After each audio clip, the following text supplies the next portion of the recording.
यह कहानी अर्जुन की है जो धनपुरा गांव में रहता है। यहाँ के लोग बहुत ही मेहनती और दयालु है। अर्जुन तीसरी कक्षा में पढ़ता है। वह बेहद होशियार, विनम्र और दयालु स्वभाव का है। हर सुबह वह अपनी माँ के हाथों बना टिफिन और एक नीली बोतल में पानी लेकर स्कूल जाया करता था। उसका स्कूल गांव के एक कोने में था। स्कूल बहुत बड़ा नहीं था, पर गांव के सभी बच्चे इसी स्कूल में पढ़ते थे। अर्जुन हर दिन स्कूल समय पर जाता था। एक दिन लंच के समय अर्जुन लंच करने के बाद अपनी बोतल का बचा हुआ पानी लेकर स्कूल के पीछे टहलने लगा। वहां उसने एक कोने में देखा कि एक छोटा सा पौधा लगा हुआ है जो बिना पानी के सूख रहा है। अर्जुन ने सोचा, मुझे तो अब पानी की जरूरत है नहीं, क्यों न इस पौधे में डाल दूं। उसने वो बचा हुआ पानी उस पौधे में डाल दिया। उस दिन से अब अर्जुन ने रोज दोपहर को अपने टिफिन के बाद बचा हुआ पानी उस पौधे में डाल देता। धीरे धीरे यह उसकी दिनचर्या का हिस्सा बन गया। वक्त बीतता गया। पौधा धीरे धीरे हरा भरा होने लगा। अब उसमें कुछ कोमल पत्तियां उग आई थीं। अन्य बच्चे कभी कभी उसे तोड़ने की कोशिश करते, लेकिन अर्जुन उन्हें रोकता, मत तोड़ो, ये बड़ा होकर पेड़ बनेगा। वो पौधा अब सिर्फ एक पौधा नहीं था, अर्जुन का दोस्त बन चुका था। जब वो उदास होता, उस पेड़ के नीचे जाकर बैठता, उससे बातें करता।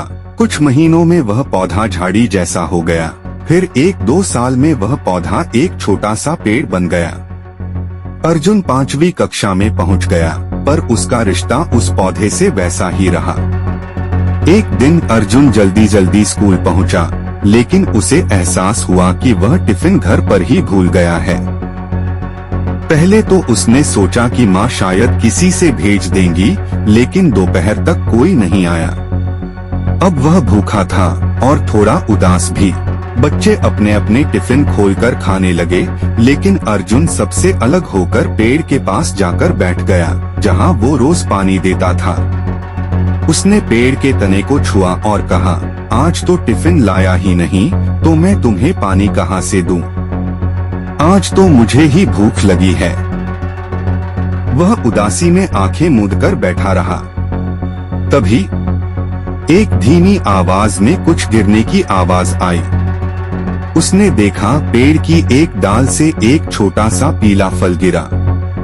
अर्जुन पहले तो चौंका, फिर मुस्कुराया। अरे, ये तो अमरूद जैसा दिखता है।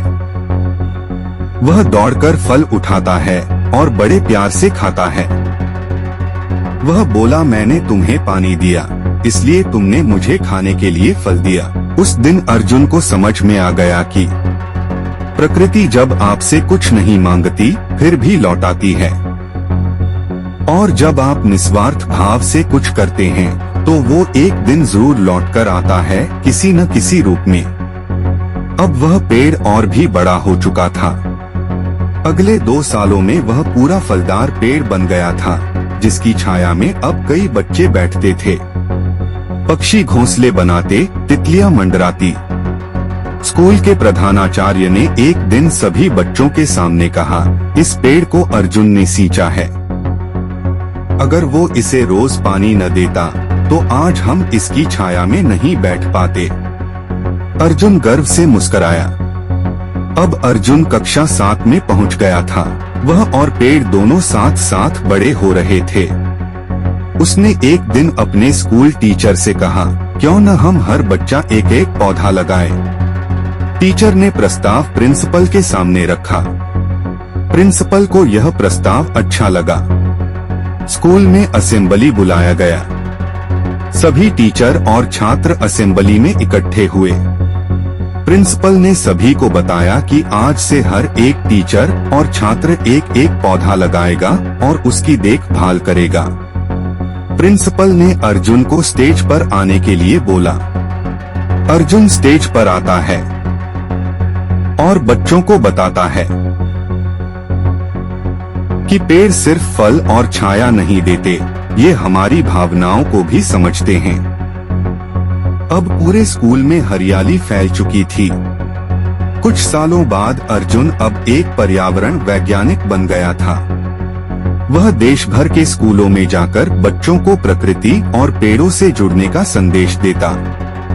लेकिन जब भी वह अपने गांव आता, वह स्कूल के उसी पेड़ के नीचे बैठता, जो अब एक विशाल अमरूद का पेड़ बन चुका था। एक दिन वह अकेले में मुस्कुराते हुए कहता, मैंने तो सिर्फ एक बोतल पानी दिया था, तूने तो जीने का मकसद सिखा दी। यह कहानी हमें सिखाती है कि निस्वार्थ भाव से किया गया छोटा सा काम भी भविष्य में बड़ी खुशी बनकर लौटता है। प्रकृति हमारी सबसे बड़ी मित्र है, बस जरूरत है उसे समझने की। बच्चों को यदि बचपन में ही प्रकृति से जोड़ा जाए, तो वे एक बेहतर समाज बना सकते हैं। दोस्तों, वीडियो पसंद आया तो लाइक करें एवं ऐसे ही ज्ञानवर्धक वीडियोस के लिए चैनल को सब्सक्राइब करें। वीडियो के अंत तक बने रहने के लिए धन्यवाद।